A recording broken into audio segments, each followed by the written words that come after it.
Good day and welcome to the Silence Speaks Volumes. I'm your host, Fazil Jacobs.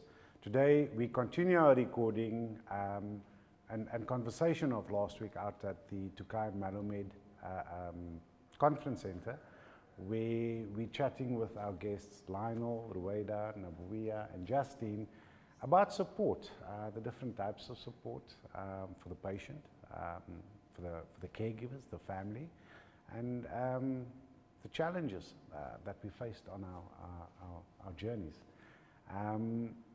We ended up off the show last week where Lionel was speaking about the ignorance of the questions that we're faced with, and in some instances the ignorance of the patient in the responses, and our responsibility to educate those.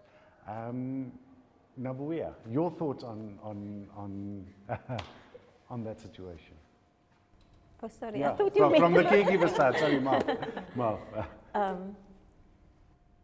I think it's important that we realize that every cancer survivor faces a different journey. Everyone has a unique experience. So it's for us to respect that we need to understand their needs and we need to address them as an individual. In the case of Ruwaydah, we never excluded her from anything we wanted to do. So if we went on a hike, we still asked her, does she want to go with us? And then it was up to her to decide, yes, I will be able to manage that, or no, I will not be able to manage that. So we respected her as an individual, and we allowed her to make her own decisions. And I think it's important for her too, so she knew that no matter what, we'll always include her in everything we wanted to do. That whole process, what did that do for you? It shows you that there's some care, and that is important. That the family still cares. It doesn't matter what type of disease you're diagnosed with, the care is still there. So I just want to add, we knew that she had, after the operation with the brain operation, she had a slight limp. But irrespective of that, we went and we like to take drives, and we would stop anywhere. And so if it meant that we had to walk a path, Ruwaydah would join us. It didn't keep her back, despite the limp. And a lot of people on the road would actually say, you're such a brave person. And I think that meant a lot to her. It also, boosted her morale as well. I think it becomes important, and maybe you can add your views on this, because you deal with so many personalities that's going through these challenging times, that it's important that the patient specifically doesn't feel like, or gets to made feel like, I'm useless. It's an end. I can't live life. Yes, there may be an adjustment. I will never be a sub-5 marathon runner. But it's okay, I'll run for 6.5 hours if I must. No, but that's true, Faisal. If I look back on a personal journey with Ivan, he himself never thought he'll be able to run. He just thought, I had a stroke, I've got this to deal with, that to deal with, but he wanted to be the man in the house, he wanted to be the provider, he wanted to be the husband. The family lost sight of, I didn't have support from my family. My children, they were amazing, is that I had to suppress so much feelings and emotions to see my husband happy. And once he was happy, the children were happy. When they weren't happy, I had to deal with that unhappiness of so many in the house, that at the end of the day, my workplace was my sanity place, because that was my go-to place. My colleague understood what I was going through. The principal was supportive. He gave me the time out I needed. However, the role has changed now. We joined palliative care. Ivan is the person who wants to be there and share his story. Like you said, we deal with different personalities. Therefore, I want to be that walking person, promoting being a volunteer. I want to promote different kinds. Exactly. I want to be that billboard. I want to be the voice, especially for women who's got a voice but can't speak for themselves. I encourage that. Even on races, I tell them, my cause for today is to run for whatever. So the Cape Town Festival for me, in fact the marathon, Cape Town Marathon, the morning when I started, the young man said to me, I'm running because in memory of my mom, I lost her 2 weeks ago. I said, my run is for women who need to let their voices be heard. Whether it's in abuse, non-abuse, verbal abuse, whatever, voice it out there. So there's a purpose for everything. To caregivers, my hat off to them, because I just get to hear their stories, but I don't really go through what they go through. So I want to be that person to give the pat on the back, to be humorous, because through humor I survived a lot of things. But that's, I think you're touching on something there, that it doesn't have to be a morbid, Yes. sudden effect. Yes. No, Yes. Yes. There's nothing worse it being a grumpy old fart. Feeling sorry for yourself. Feeling sorry all the time. Because nobody's going to want to then speak. People's already scared as it is, generally, of speaking to the cancer boy. What do I speak about? I can speak about anything. Politics, football, as long as it's only Liverpool. Yeah. But it doesn't only have to be about cancer. But people think that's the only topic that you can speak That you can speak about, or that you're willing to speak about. And I think people need to realize that, you know what? Your mind is still, My mind is still working. yes. And although this is pretty much in my journey on the forefront there, I need a break from that. Yeah. I need a time out. So when you come to me with your advice, and it's your conversation as the support is just about the cancer, that I'm going to get fed up with you. I spoke to somebody the other day, and she has breast cancer, and she says whenever people come and visit her, instead of looking her in the eyes, they will look at breast and ask her, how are you doing today? And she said, thinks in her mind, I have a face, you know. Don't speak to my breast. Speak to me. Look in my eyes. Yeah, I think that that's a mistake that society does. Like Lionel said, ignorance. If society can just have themselves equipped and go and read about it, not Google. Oh, no, not Google. Please, not Google. Go to the health centers, go and find out, go and get yourself the knowledge. And so when we get people with certain illness, we don't have to just talk about that. I love humor because, as I said, that was the way I survived many things. When Ivan also had to recover, and I had to give him physio at home, before he even went to the physiotherapist, I would tell him, lift your legs, left, right, and he will go left, and I said right. Are you throwing a tantrum? Are you throwing a tantrum? Don't throw tantrums, left, right. So that carried him through. He then had good laughter. But we also had to deal as a family with the uncontrollable laughter when we were serious about the topic, and he will end up laughing. And the kid said, Mommy, would you want Daddy to cry? Or do you want him to laugh? So whenever we spoke about things, we try to bring in the humor part. Great coping mechanism. Yeah, it is. It is. I'm just loving this conversation. Yeah. There's such a lot I want to ask and chat about. But because we're also very conscious of the time here, the message out there from and I'm going to speak about my view, and I'd like your opinions on this, is that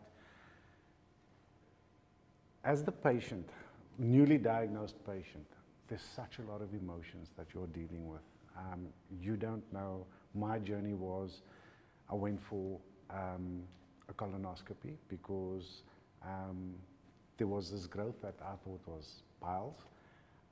The surgeon said, this doesn't look good, it may be cancer, and I had to wait 4 days before getting the prognosis. And you're sitting and you're facing your mortality. Then he confirms, yes, it is cancer, but now you need to go for a scan. He confirms us on a Friday. I have to wait the Saturday, the Sunday, and then a Monday, because the medical aid needs to authorize a CT scan. And you're facing all these things. And then you have people bombarding you with questions. But why? But you're so healthy. You run. Yeah. But you're so healthy. but you don't even smoke. And back then I quit, and then I started, and then I quit, and then I started. But we are bombarded with such a lot. And for me, the perception from people is, I've got to say something to help Faisal. Again, and it's not only the family and friends and work colleagues that bombard you. You're also bombarded within the medical profession. Because it's the scans, it's the radiologist, it's the probes, it's the this, it's the prick for this and a probe for that. And then you're still And not everything certain. is just a blur. And then in my case, my wife would always want to know, so what? But she doesn't want to know the details, she just wants the strategic high level stuff. My daughter needs to go into detail, and I need to explain to the one differently than I explain to the other one. And then the family needs to know. But I can't say this to my sister because it's too emotional. I can't say that. But this is what I'm referring to. There's a lot of pressure that gets put here. And myself, and no disrespect intended, but a year and a half after I was diagnosed with cancer, did I only, and as much as I was active, became very active in it, spoke a lot about it, but only then could I really deal with the fact that I was diagnosed with cancer. This was after my mom died. I was taking care of my mom. I couldn't show her weakness. I had to be strong for my boys. I had to be strong for everybody around me. And we need to sometimes just be allowed to be. And I'm not saying we need to wallow in self-pity. Just need some but, space. and you know what? It's okay to sometimes feel down. It's okay to ask, why me? What did I do to deserve? We need to have those conversations. But this conversation I'd like to pick up after the break. We have some bills to pay. Please check in with us in a few moments.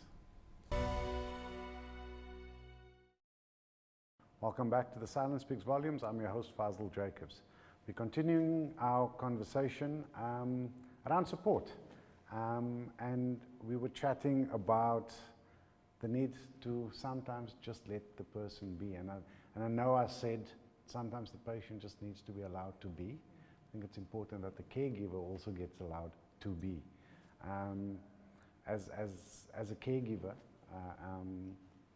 you must have had people telling you how to take care of your sister, and you know better because you guys, whether it is as a family you've decided, or whether it is you know that Lionel at the moment is sitting more upright because he's got visitors, but when they leave, he's just going to be here.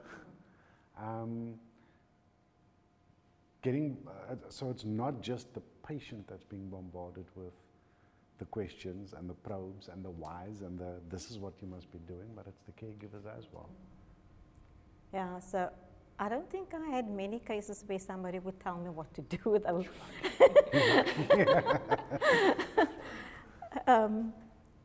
Maybe an aunt or two, yes. But I mean, I also know how to deal with those situations because in a way, I'm also a strong-minded person. And I would say to the person that, you know what, Ruwaydah has her needs, and I know Ruwaydah probably better than you might know her. So I would deal with it in that kind of manner, respectfully, but I would say to the person, really, I think I know what Ruwaydah needs because I'm closer to her than you are. Yeah. I think in my case it was very difficult because it was mostly my kids that was around. So they would say, Mommy, do this, do that. Ivan's family would come and say, maybe you should do this and that. As I said, I suppressed it and I took in some of the advice, and some of it I knew it's not going to work for me because once they're gone, then I'm on my own again. So I just continued to do what's best for him, what's best for me. But I also found that go-to person that I could say, you know what, I just need an ear. Just allow me to be me. Yeah. And that's my saving grace. Is as after the stroke is life went on as per norm, he's gone back to work, I did my thing, and then invited him into my world and say, be a volunteer. And he's been now for the past year, just over a year now, and part of the family here next to me, and he can't get enough of giving of his own time. So for me, it's just be honest. So before we run out of time again, I'd like to just chat briefly, and there's a lot of stigmas associated with it, but the need for support. And support isn't always about, and we've been discussing this, telling somebody what it is that is needed. But the importance, from a man's point of view, because, you know, men also stark, we don't need that. How important is support and the ability to speak to people who are non-judgmental? Oh, it's the ultimate necessity. Males, and I'm generalizing, have this macho me image. And yes, it's the male head of the household, whatever the case may be situation. And you have the need to provide and protect. That's what we're supposed to do. But it's also necessary. There's certain things that my wife and daughter I can share with, but there's other fears that I cannot share with them because I'm just compounding their fears. So I need to find someone. Yes, I have a good relationship with my medical team, and that's another important factor. I can SMS my GP anytime and say, this doesn't feel right, this doesn't feel right inside my own head. What do you think? Do I need to go and speak to someone else? But you also need a mate or two that you can just unwind with. Have a cup of coffee and just talk about anything else. And that gives you a perspective of life is normal. And that's important. So support has different forms. You get energy from fellow fighters in that support, where it's not a pity party, but just feeding off the people's energy that's going through a similar journey with you. Then there's support from your medical team, and there's support from family. And those things together is what you tap into at different times. I don't always need my family around. I'm going to ignore them my first week of chemo, because I can't deal with them wanting to pamper me. Yeah. So leave me alone. Let me just suffer in silence. Yeah. But I need my doctors at that time, and then I bombard them. And I need my friend the week after chemo, or my friends, just to sit down and have a cup of coffee and just chat about things in general. So different times in the week or in the month, there's different people that I need to feed into. And people need to understand that there's a different role for everybody to play. Otherwise it becomes a competition. Yeah, for and it's not. attention, and it's not. But I think in all cases it's also different, because in Ruwaydah's case she might say again that she wants a family. And so I think every person is different. So we need to understand that difference. We do, and also think, and it's for a lot of people it's a touchy subject, but let's take a worst case scenario where a patient is diagnosed with a terminal cancer, it's incurable. There's chemo that can be done, and it's going to be very aggressive, and it's going to make you sick. It's not one of those where you're still going to be able to walk around, and it may give you another 3, 5, 6 months of your life. That patient decides, I don't want to go with that. I want to enjoy what time I have left, and the family can't accept that, or the loved ones can't accept that. We need to be okay with the decisions made by the patient. So Faisal, and that is the beauty of belonging to a support group. At palliative care also, they make it clear, respect the patient's decision. Respect it, put it on paper, put it in writing and say, this is what I want. Do you want the life support? Yes or no? Make it known to the family. Let them get it used to in here so they can accept it. Between Ivan and I make it clear to him, when I get into hospital, don't sit next to my bed. There's professionals to look after me. Please go home, look after yourself. Don't feel guilty, go take care of yourself, because when they discharge me, you're tired, then you can't even look after me from sitting on the chair. So he doesn't share that same sentiment, but he accepted the fact that when I was in ICU, please don't sit by me, go home. Go see to yourself, go see to whatever and whoever, just don't sit here.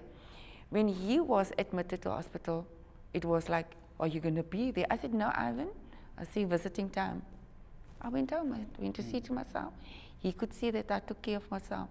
When he was discharged, I have the energy for him. That's the most important, because from a caregiver's perspective, they need to be strong as well. The very same way that the patient needs to be strong mentally.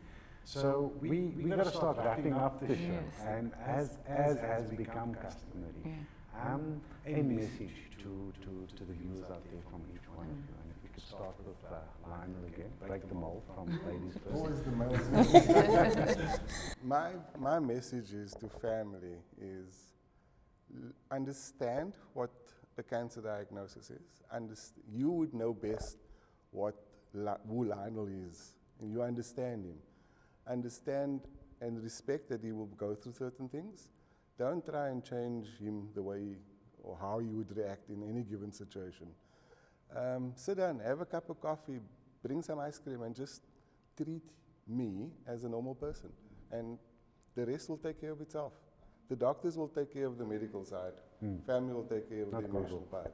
Google's not going to help. And I think that's the important part is know that it's a journey that everybody is involved in, and everybody has their role to play. And whatever you feel is necessary, just check with me and not make it as a fact as if that is the only way it can be done, because we're all going to deal with it differently. 200 cancer types, 2 million types of reactions to it. Sure, that's nicely put.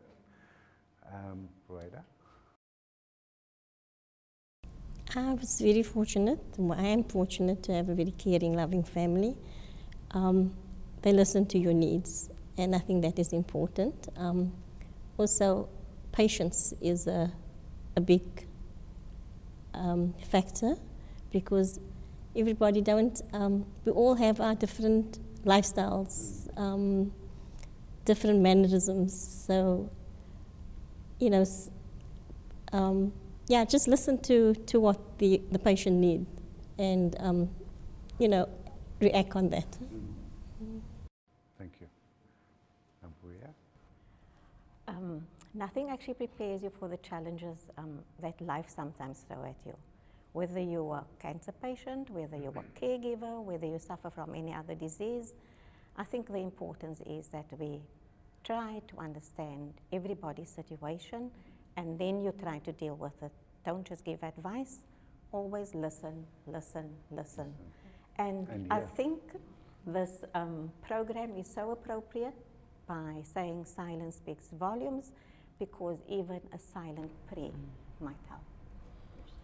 Oh yes, for sure. Thank you. Right, from my side to the viewers, enjoy your patient that you look after.